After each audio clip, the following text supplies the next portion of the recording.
Today is celebratory. We're celebrating being 21. It's very key.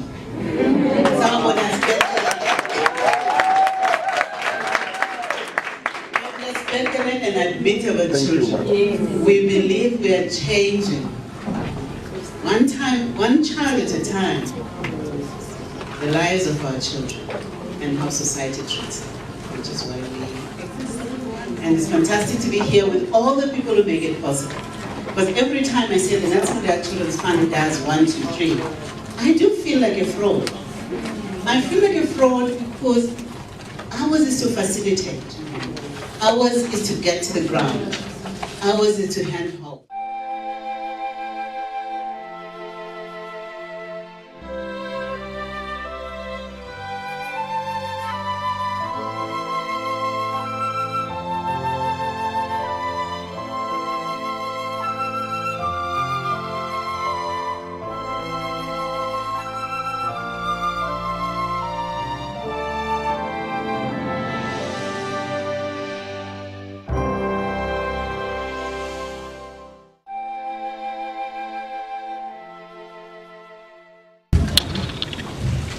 Okay, thank you very much.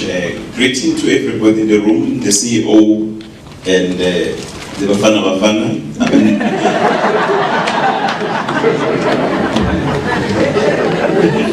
So it's so nice to be in such a space. So we are very happy. So this is my name. I'm coming from KwaZulu-Natal, the northern part of the province. We are working in Mtungulu district, which covers areas like Nkandla,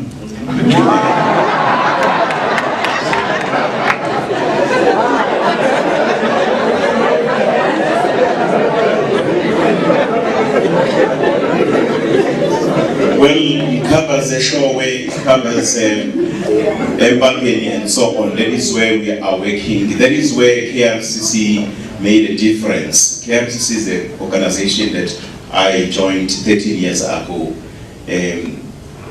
Working very hard to reduce the vulnerability of children and women, so which is our main focus.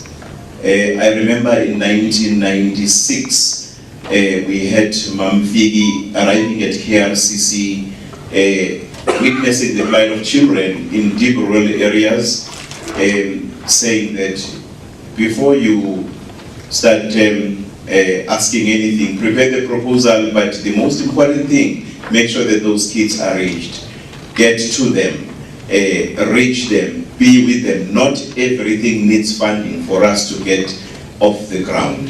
So this is where we caught it, and today KRCC is 9 years as an independent organization, and NMCF is the first donor that risked the finances to say we are going to support you.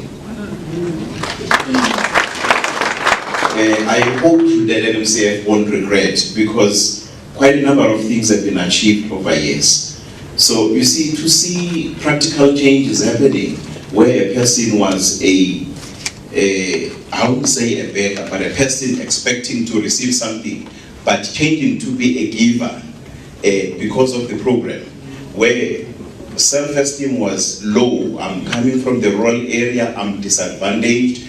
The roads are bad, the schools are not there, or they are far, but those people changing and going out to represent the community, not only within the province, not even locally, but nationally. So we have kids coming from that kind of an environment, because KRCC said that we have done enough in terms of protecting children.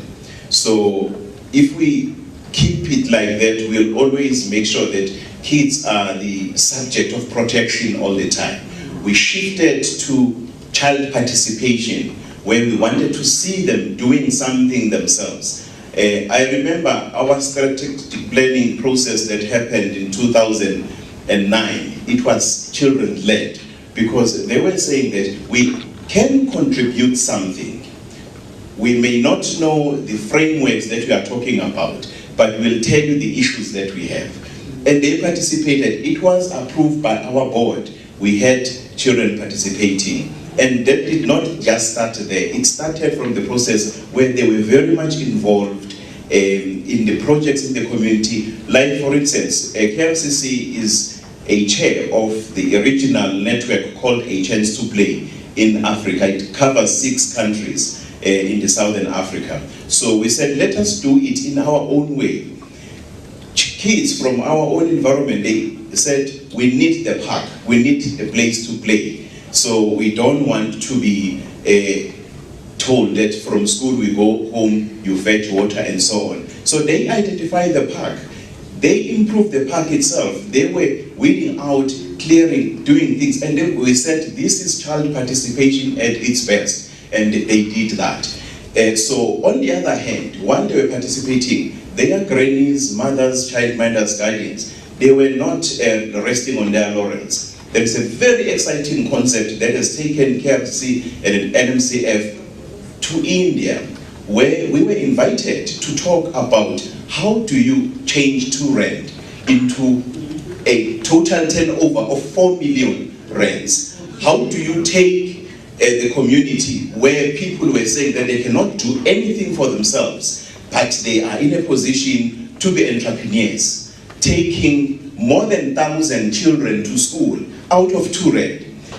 How can you make it a point that living in a mud house built of mud that is vulnerable during heavy storms, you change the whole thing and physically involved in making bricks as an old woman who's having grandchildren here, mothers are in cities doing some work, and others have deserted their children. Obviously, it's a hard truth. But the grannies were involved in that 2-run project, which is still running today, to do blocks, making blocks, selling blocks, supplying people doing low-cost housing.